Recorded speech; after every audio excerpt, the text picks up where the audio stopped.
Alright, people, what's up, everyone, and welcome to another First Reviews reaction. And this time we have another double feature because two games got a review embargo lifted earlier today. But those two games are Crash Bandicoot 4 and, of course, Star Wars Squadrons. I'm looking forward to both of those games, and I hope they're both good. I really do. Squadrons I'm a little worried about because when it comes to hype, that one hasn't had like too much hype, which I guess makes sense considering it's not a generic, well, not generic, I should say that, but it's not a Battlefront game. You know, it's not, you can get out of the ship whenever you want and just like gun down people. You're in the ship the entire time, so I guess there's not as much hype going into it. Also, it's like, it's a $40 game, so it's like one of those. It's obviously made just to be a game that will continue on later and maybe even have microtransactions. If EA was smart, they wouldn't do that, but I wouldn't be surprised if there was microtransactions. I guess we'll find out tomorrow, or I guess in a second maybe, if the reviews mention it. But Crash Bandicoot 4, I'm not worried about it at all. I think that game's going to get high reviews, baby. I heard a lot of people love the demo that came out like a week or two ago, and yeah, I'm excited for it. I think they're gonna nail that game. So if I had any predictions right now, Crash Bandicoot 4 on Metacritic, because that's where we go first, and then we go to OpenCritic later. Metacritic, I'm gonna say 82. I'm gonna say 82. I think that's good. That's fair. 82. And Star Wars Squadrons, I'm a little worried. I think it's gonna be like mid 70s, maybe even lower. I'm gonna say 73. I think 73 is fine. I think the story mode itself is going to be kind of lackluster, but the multiplayer is going to make up for it, and it'll be fun. So there you go, 82 and a 73. Let's find out if I'm right. It's right here. Click that Metacritic. Let's go. Let's go. All right. Oh, both them good. Both them real good. All right, I was underestimating Star Wars. I was close with Crash Bandicoot, only 4 away. Star Wars Squadrons, I'm 8 away. I got like an itchy leg. That's why I keep like going down here. I don't know what's going on. But anyway, all right, let's go. Wait, where's Crash here? That's weird. All right, let's look at Squadrons. Let's do Squadrons first. I'm actually interested. All right, there's only 9 reviews, so you never know. Could go lower. But it looks like, all right. After such a long wait for a successor to X-Wing and TIE Fighter, Star Wars Squadrons feels like a lucky shot with a proton torpedo. You're Star Wars for you. All right, get this shit out of here. I don't want that here. Spazio Games. A lot of places I've... All right, God is a Geek, I know. They gave it 8.5. Star Wars Squadrons is an excellent aerial combat game and a pleasing return to the franchise roots. No gimmicks, no cons, no messing around. Anyone who ever dreamed of being a fighter pilot in the Star Wars universe needs to check this out ASAP. Sounds good to me. I mean, I played Battlefront recently, Battlefront 2, and that game is great now, by the way. If anybody's like worried about that game being kind of whatever, it sucked like it sucked when it first came out, you do not need to worry. That game is awesome now. It really is. It looks so good. Oh my god. It's like a 3-year-old game. It still looks amazing. But the fighter, like the combat, I guess the fighter pilot combat is really great. So I'm glad they made an entire game that's based on that. There's an entire mode that's based on that pretty much in Battlefront 2, but I'm glad there's a whole game. I'm actually looking forward to the story mode. I want to look at the other consoles though. Let's see Xbox. Okay, only 1 review. 8 out of 10. PS4 probably has more, I'd assume. Yeah, okay, 78. So we're getting closer to what I thought. Still 5 away, so not quite. And this is a console that has the VR too. I was actually considering getting it, but I don't want to hook up my VR headset yet. I want to, just not right now because I know I'm gonna switch it over to PS5 anyway. So will you stop auto playing these freaking trailers? I swear to God, it's not even a trailer for the freaking game. Unless Star Wars won fucking Call of Duty out of nowhere. Get out of my face. It is actually a trailer for the game, but it's like an ad before the trailer, which is really annoying. It encapsulates everything that makes those epic dogfights from the movie so magical and puts you right at the heart of it, from throwbacks to particular iconic moments to the wailing scream of a TIE fighter at speed. Yeah, that's one of my favorite sounds. It's all there. It's all here, and it all looks and feels fantastic.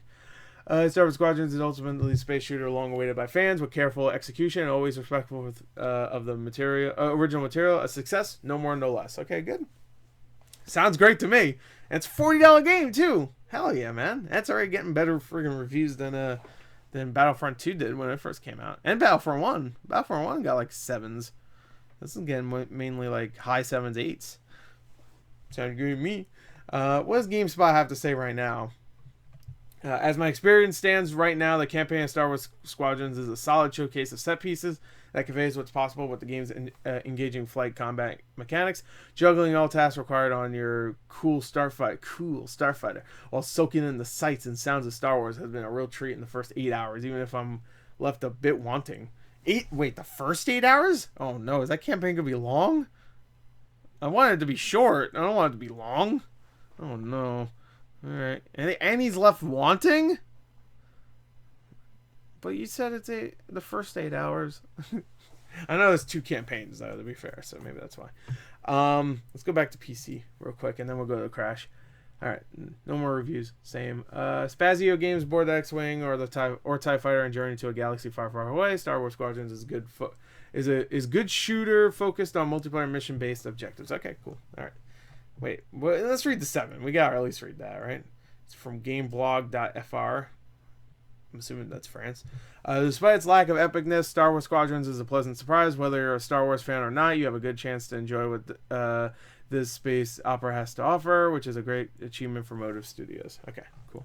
Because it is not DICE.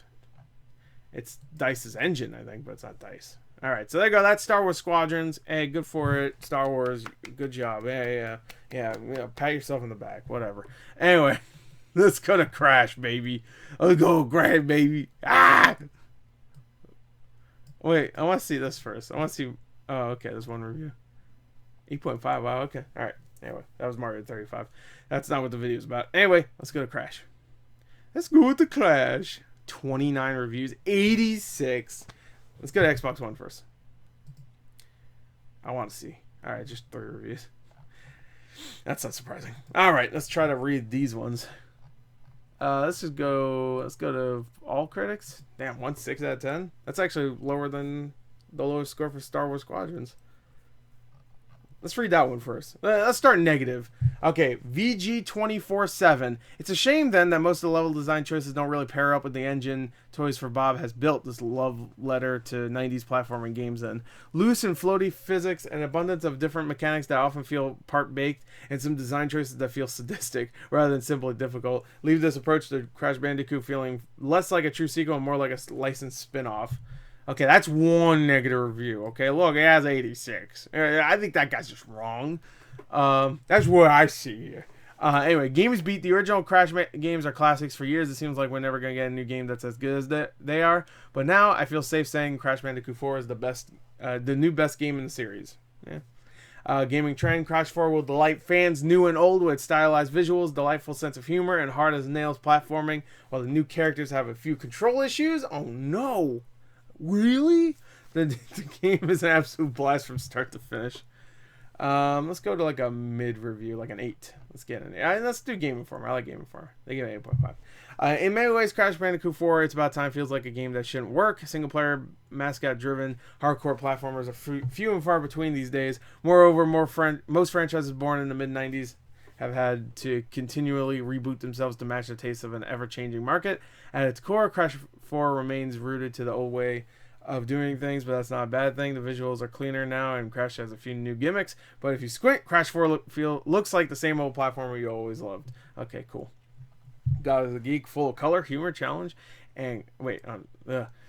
full of color, humor, and challenge. Crash Bandicoot 4, It's About Time is a storming return and a great follow-up to the original conclusion. Trilogy. Continuation to the original conclusion. I'm really tired, by the way. I didn't get much sleep. I woke up early for the freaking stupid ass Nintendo. I mean, it was a good reveal. I'm not gonna lie. Crash Bandicoot 4 is a great return to form with some new ideas that add a fresh spin to Crash's classic gameplay. I'm Derek over at IGN. Make sure you check out our review for Daredevil Season 2. Anyways, bye. Oh, Daredevil Season 2. It's hardcore gamer. The story isn't anything special, but Crash and Coco's story is told with such enthusiasm and drama that it's hard not to get sucked in for 6 to 8 hour duration. Okay, that's a perfect length. The 10 dimensions, 10 dimensions. The 10 dimensions are wonderfully designed, filled with plenty of intricate levels that will test your platforming capabilities. Thankfully, the gameplay for Crash, Coco, and the side characters remains excellent, but the control issues, though the new quantum mass and camera issues create some frustrating moments, it's all wrapped together in a colorful and beautiful presentation that takes advantage of this current crop of hardware. It's about time we got a good new Crash game and Crash Bandicoot 4. It's about time delivers just that. Alright, so it looks like both of these games are pretty good. Good on you, Crash. Oh, I'm all good. Ugh. Whatever. Go repair. Anyway. Oh, I'm so good. Oh, I'm crying. Oh, shit. Oh, I'm so good. Everybody love me. Yeah, okay. Whatever. Dickhead. Anyway, let's go to Open Critic. Let's go and see what we got over there. Alright. Alright. Okay, there goes. Alright, here we go. I'm going to guess more of the same. I'm going to say 80. Sorry, I need to take a sippy. Too muchy. I'm going to say straight up an 80 for Star Wars and an 85 for Crash. Let's see if I'm right. No. Oh, I got 80 for Star Wars, but it's an 86 for Crash. Okay. Alright. I guess let's take a look at Star Wars. 80, 71% critics recommend. 16 reviews though. Oh, I forgot they do this. This is a review summary. I should just read this. Fantasy fulfilled in both gameplay and style. Players live out the starfighter pilot fantasy. Fun, challenging gameplay. Squadrons has great controls and solid VR support. A fun campaign and just enough game modes. All right. But a negative, wanting more. Many critics felt this was a nice launching off point, but were left wanting more. Oh, that's a $40 game. That's pretty good, right?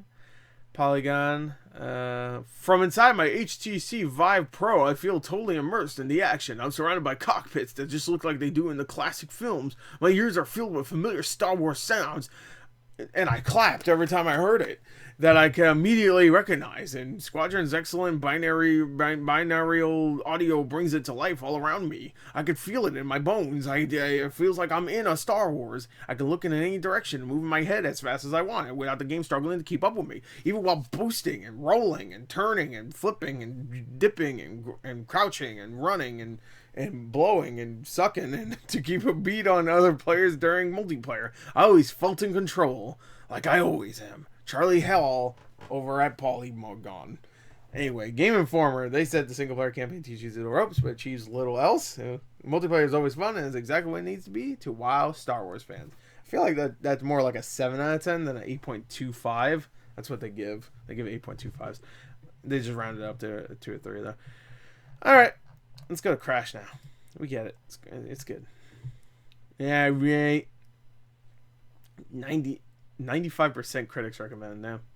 Okay, modern platforming. Crash 4 successfully incorporates a wide variety of modern mechanics and challenges into its classic platforming gameplay. True to Crash, Crash and his companions maintain their roots in both style and humor and stunning levels. Crash 4 has a diverse set of beautifully crafted levels that will keep players engaged to the end. Hell yeah. IGN giving it an 8 though. Here's Polygon again. Toys for Bob's modern Crash game. Looks great, but feels bad. You know what? Fuck you. Anyway, I didn't even play it. So Games Radar Plus gave it a 4.5 out of 5. A sequel with smarts and style. Crash Bandicoot 4 proves there's still life in the old Bandicoot. Yeah, it's about time indeed. I have more fun when I read shit like that. Wait, how come there's less reviews on this one than there are on... I just realized that. There's only 20 reviews. Usually OpenCritic has more reviews than Metacritic when the reviews first come out. Mainly because they always add all consoles. I guess there's only 2 for this game, but they usually add all consoles as... like what in a Metacritic, you'll get like reviews separate from PS4 and Xbox One. On OpenCritic, they just combine them all. So it's less. I guess they just haven't added them all yet. Yeah, we don't need to read anymore. I get this. I get the gist. Okay, Crash Bandicoot 4 is great. Some people don't like the controls, and some people feel like it's not. It's like too hard for just to be hard, and that's it. Star Wars Squadrons seems like the campaign itself is kind of iffy. It's good to learn the ropes, but the multiplayer is where it's at. So that's cool. Hey, and some people were left wanting more, I'm assuming, from the campaign. I'm not expecting much from the campaign. They haven't really hyped me up for that campaign that much. Besides having one short, we don't really know too much about the campaign anyway. So, anyway, that's pretty much it. So there you go. That is my first reviews reaction, I guess, to both Crash Bandicoot 4 and Star Wars Squadrons. They looking both pretty good. Squadrons is actually really impressing me. I thought it'd be like low 70s, and it looks like low 80s right now, which is, hey, it's good for me. I love the Rogue Squadron games, and yes, I know it's not a Rogue Squadron game. People keep saying it's not a Rogue Squadron game. Yeah, I didn't say that it was. All right. It's called. It literally has Squadron in the title. Excuse me for comparing it to another Star Wars game where you're only in the vehicle the entire time that has Squadron in the title. Excuse me. Excuse me. Excuse me. Oh, I'm sorry. I thought it was America. Anyway, there you go. Bye.